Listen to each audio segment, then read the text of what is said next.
Sebelumnya, Assalamualaikum warahmatullahi wabarakatuh. Perkenalkan, nama saya Mira Hastini dari kelas 10 BTKJ.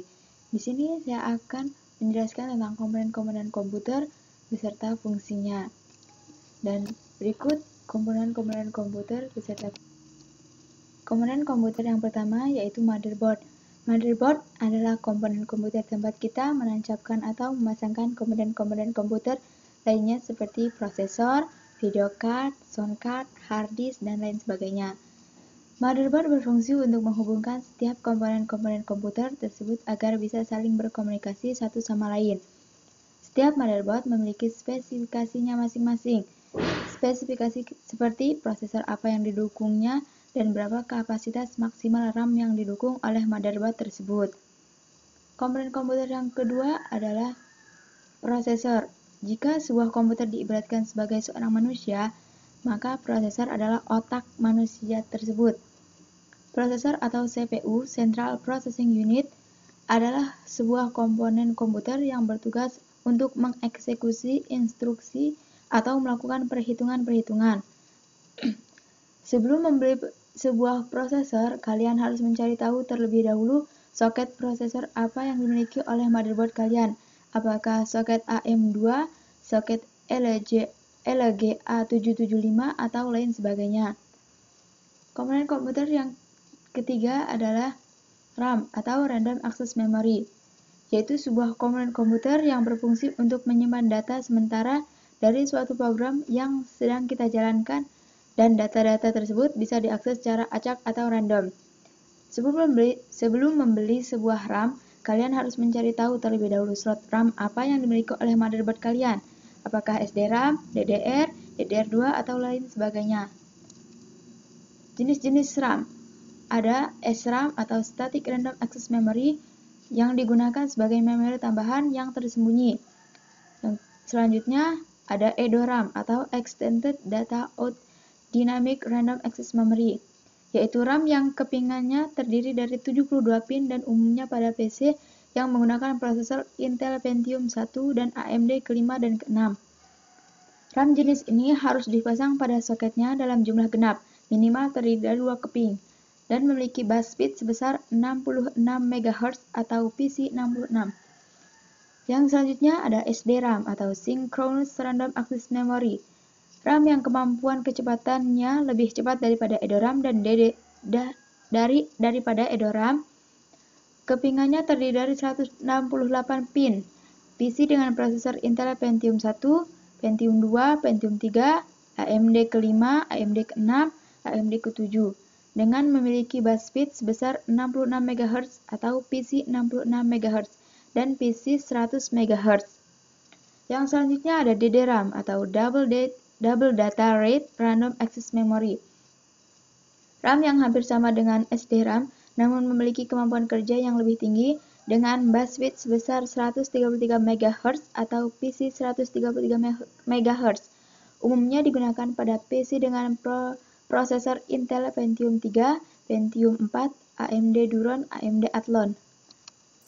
Yang selanjutnya ada RDRAM atau Rambus Dynamic Random Access Memory, RAM yang menggunakan RIMM atau Rambus Inline Memory Module sebagai soketnya dengan ukuran yang lebih kecil dari DIMM atau soket yang digunakan untuk SDRAM dan DDRAM dengan bus speed sebesar 800 MHz.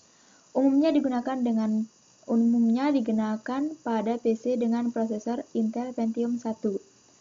Yang selanjutnya ada VGRAM atau Video Graphic Random Access Memory, RAM yang digunakan secara khusus pada video adapter atau video card yang berfungsi untuk mendukung video adapter dalam menghasilkan tampilan proses yang sedang atau yang telah berlangsung pada komputer. Besarnya kapasitas VGRAM akan menentukan kualitas gambar atau tampilan yang dihasilkan oleh video adapter tersebut. Selanjutnya komponen komputer yaitu VGA card.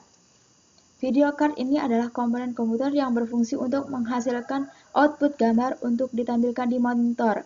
Sebelum membeli sebuah video card, kalian harus mencari tahu terlebih dahulu slot video card apa yang dimiliki oleh motherboard kalian. Apakah slot PCI, IGP, PCIX, PCI Express, atau lain sebagainya. Yang selanjutnya ada sound card. Sound card adalah sebuah komponen komputer yang berfungsi untuk menghasilkan suara dan menyediakan port-port inputan dan outputan.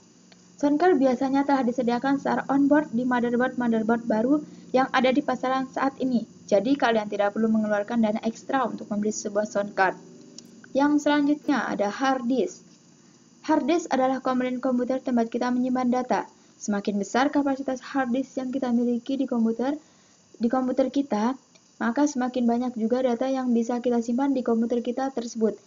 Sebelum membeli hard disk, kalian harus mencari tahu terlebih dahulu interface hard disk apa yang dimiliki oleh motherboard kalian.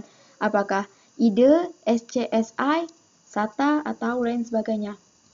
Yang ketujuh, ada optical disk drive. Walaupun tanpa sebuah optical disk drive, komputer kita bisa nyala atau berfungsi. Tapi rasanya tanpa komponen komputer yang satu ini, komputer kita seperti terisolasi dari dunia luar. Maksudnya kita akan kesulitan jika suatu saat ingin mengcopy data, menginstal program, menonton film VCD atau DVD, yang semua tersimpan di dalam sebuah keping CD atau DVD.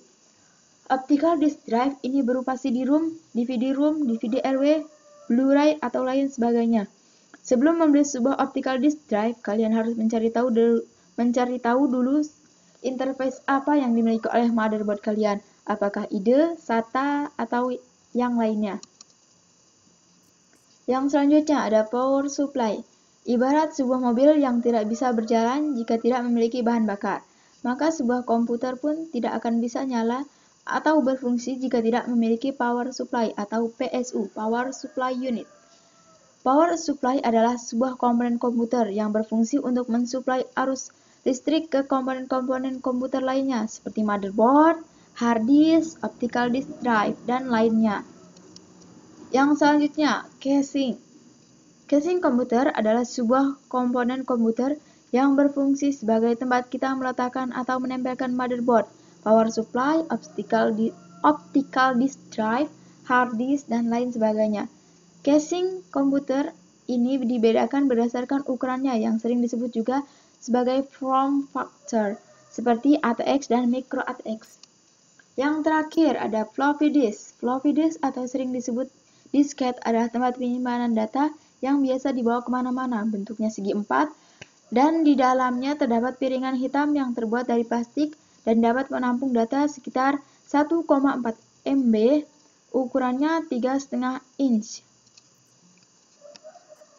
Dan itulah tadi penjelasan tentang komponen-komponen komputer beserta fungsinya. Bila ada salah-salah kata dan atau terlalu cepat menjelaskannya, saya mohon maaf dan saya akhiri wabillahi taufiq wal hidayah. Wassalamualaikum warahmatullahi wabarakatuh.